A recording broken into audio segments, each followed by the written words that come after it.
In this video, we're going to look at how to play Season 1 Zombicide. First of all, we're going to take a look at the survivor cards. In this case, it's Doug. At the top of the card, you'll find the experience tracker. This can go up in one of two ways: mission objectives or killing walkers. If you kill a walker, or a runner, or a fatty, you receive 1 experience point.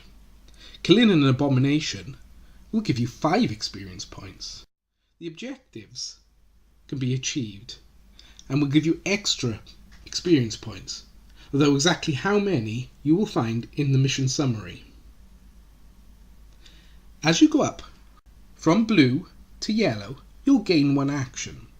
Every character starts with 3 actions, so when you get into the yellow area, you'll get 4 actions. Once you get into the orange area, you get to choose a specific skill, but only 1 of them. And once again, when you enter the red area, you get to choose 1 skill from the red area. Below the experience tracker and skills, you'll find the inventory. The inventory has 5 slots, 3 reserve and 2 active. The 2 active represent the things that you are carrying in your actual hands. So in this case, Doug is carrying the submachine gun and the fire axe, while the pan, the crowbar and the plenty of ammo are upon him somewhere, but not actually in his hands. Some items, like the plenty of ammo, still work even when they're in the reserve. When wounded, you receive a wound card, and you have to place this somewhere in your inventory. In this case, Doug has decided to drop the pan and place the wound token there. He could choose any one of these items to lose, but he has chosen the pan in this case. If he receives 2 wounds, he would be dead. 2 terms used in Zombicide are zone and tile. In this first example, Phil is standing in a zone. He's between the white lines, and this is an outside zone. In this example, Doug and Phil are standing in separate zones. Josh is standing in an inside zone. Every room inside a building is its own zone. In this example, Phil and Doug are standing on separate tiles because each individual game board tile is a separate tile. In this example, the 3 of them are standing on separate tiles. In Zombicide, there are 3 phases: the player phase, the zombie phase,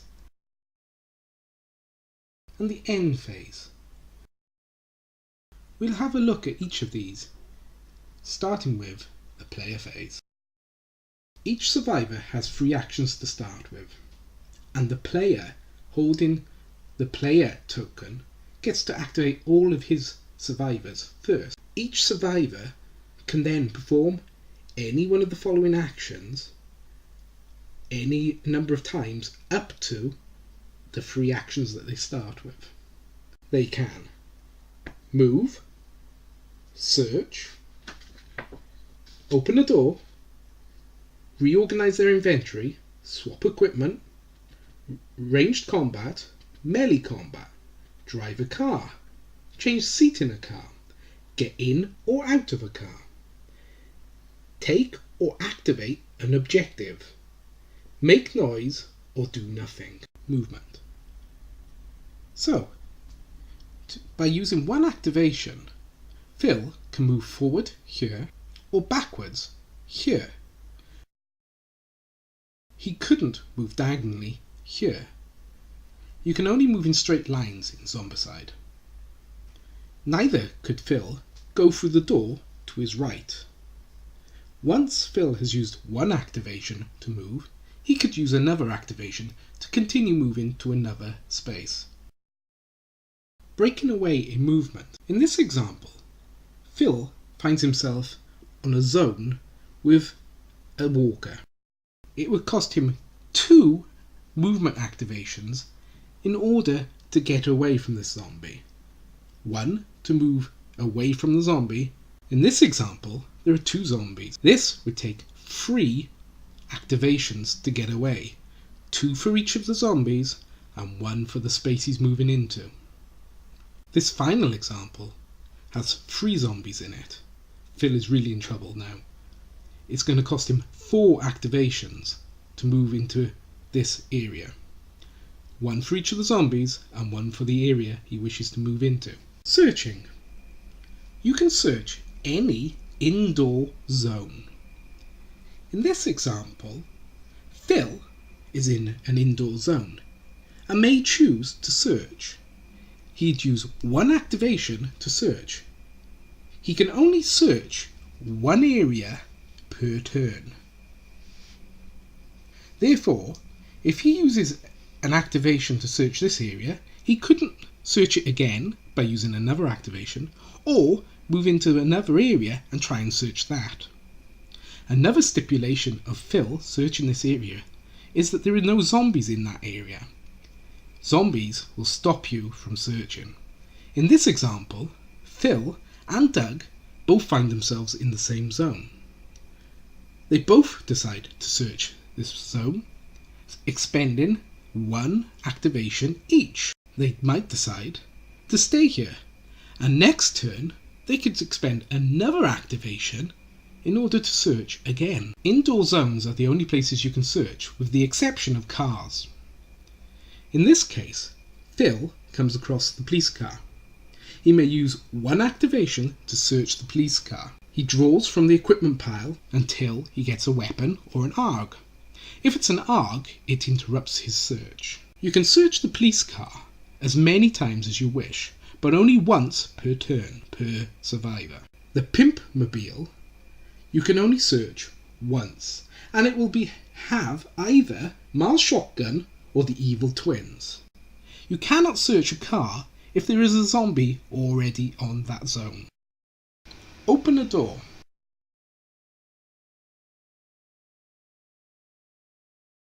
To open a door, you need one of these 3 items: a crowbar, a chainsaw, or a fire axe.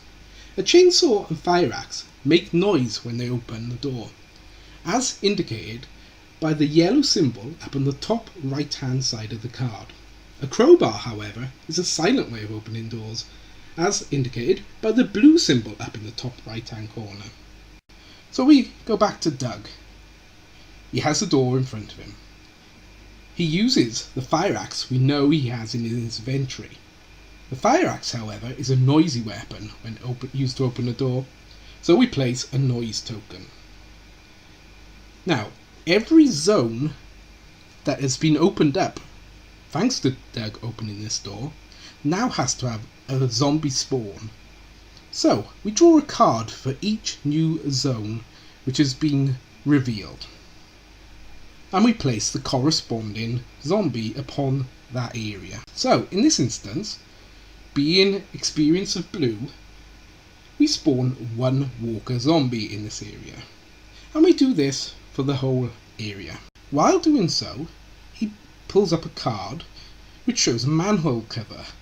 Instead of spawning a zombie in that room, he leaves that room empty and spawns a zombie on every manhole cover which has a survivor upon the tile. In this case, Doug is standing on a manhole cover, so he has a zombie appear right on top of him. Also, we find that while spawning, we get an extra activation spawn card, which says that in red, orange or yellow, you could have an extra activation for any runner that has been spawned. So, if there is a runner in any area upon the gaming area, they get to move again. Luckily, 1, there is no runners in this area, and 2, because of Doug's lack of experience, he's still in the blue area. No extra zombie activation would happen anyway. Reorganizing your inventory and swapping equipment. For 1 activation, you can rearrange your inventory in any way you wish. You can move around as many items as you want, moving them from your reserve to your active, or even dropping equipment. You can also swap equipment with another survivor that is in your zone. In this example, Doug and Wanda are in the same zone. He wishes to give his crowbar to Wanda. Therefore, he uses an activation to give her his crowbar. Wanda gets to take the crowbar and rearrange her inventory however she wishes, free of charge, because Doug has paid the activation. Ranged attack. In order to perform a ranged attack, you will have to have a ranged weapon in one of your primary hands. You'll have to be within range of your target and have line of sight. First of all, we'll have a look at line of sight. In this picture, Amy has line of sight. In this picture, Amy still has line of sight. In line of sight in this picture, and even line of sight all the way up on the far end of the board, because nothing is impeding her vision. Now, Amy doesn't have line of sight, and this zombie is around the corner, so therefore she can't see it, even though she would be within range. In this picture, Amy doesn't have line of sight. The door is blocking the vision. In this instant, the door is open, so Amy can see the zombie and can shoot. In this instance, Amy still has line of sight. She is one away from her target inside a building, which allows her to be able to shoot. In this instant, Amy no longer has line of sight. In buildings, you can only see one room ahead of you. Anything further and it is blocked, so therefore you have not got line of sight to shoot this zombie. Weapon card breakdown. The first box on Amy's rifle shows the range of her weapon. She can shoot 1, 2 or 3 zones away from her in any direction, left, right, front or back. She cannot shoot diagonally.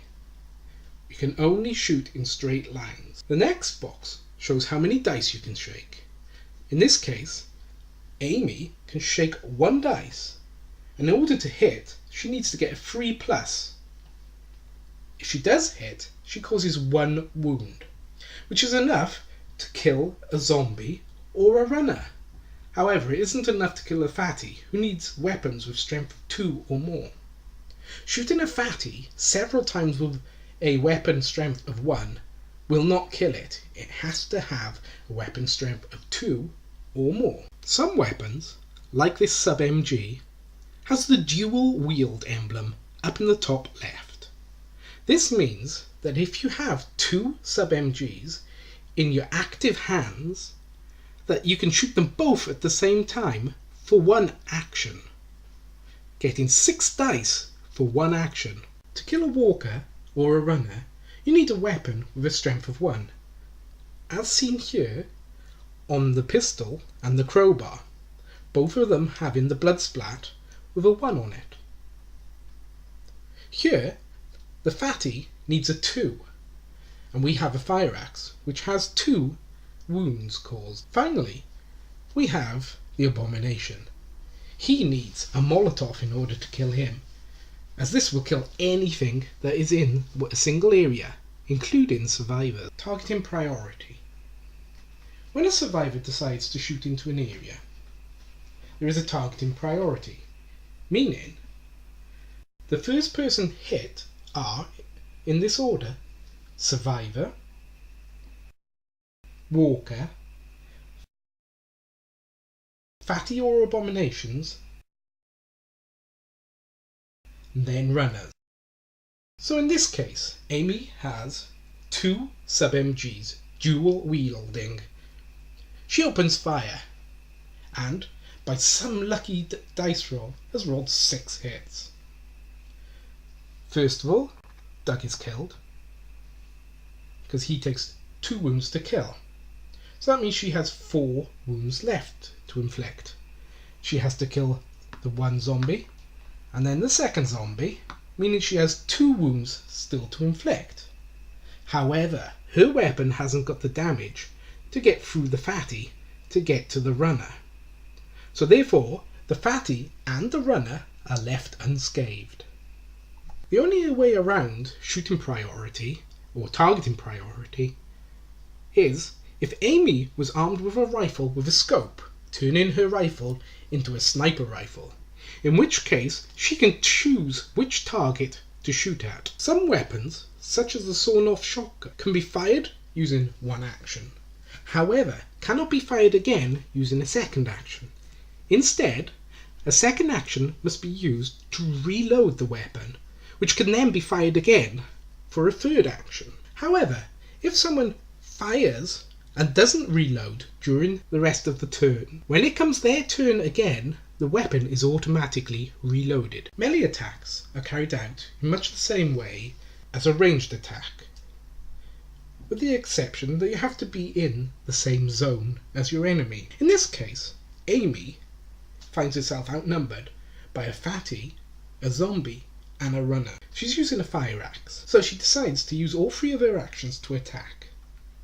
She rolls a 3, a 5, and a 1, meaning that one of those strikes hit because it's over 4. She decides that the runner is probably her biggest threat. So unlike with ranged weapons, you choose who you attack. So in this case, she kills the runner. In this example, Amy, confronted by the same zombies, rolls a 6 and a 5, which means 2 hits. She decides that her biggest threats are the fatty and the runner. She kills both of them, as the fire axe has a weapon strength of 2. Cars. Sometimes cars can have more interactions than just a simple search. If the mission objective tells you that a car can be driven, there are a few extra options open to you. If you find yourself in a zone with a car which in your scenario says can be driven, it costs 1 action point to climb into a car. It can cost 1 action point to change seats in a car, and it costs 1 action point to get out of a car. For 1 activation, you can drive a car 1 or 2 zones, as long as they're outside street zones. You do not have to pay the usual disengagement. So, if there are zombies in your starting zone, or in any zone along the path, you do not have to pay extra in order to move your car. Also, while driving a car, it's not considered a movement, so therefore characters with +1 movement, etc. do not get this added to the car's movement. Cars, as well as a good way of moving around, can be used as a weapon. Here we see that Phil is in his squad car. Standing outside of his squad car, in his zone, are Ned and 1 zombie. Because there are 2 miniatures outside of the car, he shakes 2 dice, scoring here 6s. He needs a 4 in order to hit, so therefore he scored 2 hits. Unfortunately, driving a car has the same targeting priority as shooting, so this means Ned takes both hits, and resulting in Ned dying. Phil, unperturbed by the fact that he's just run over Ned, decides to move into his first zone. In this zone are 2 walkers and a runner. Phil moves his car and enters the zone. He rolls a 6, a 4 and a 3. 2 of these are enough to wound. Therefore, he kills both walkers, leaving the runner unharmed. Finally, he moves into his second zone. Here, he rolls a 6, a 6 and a 1.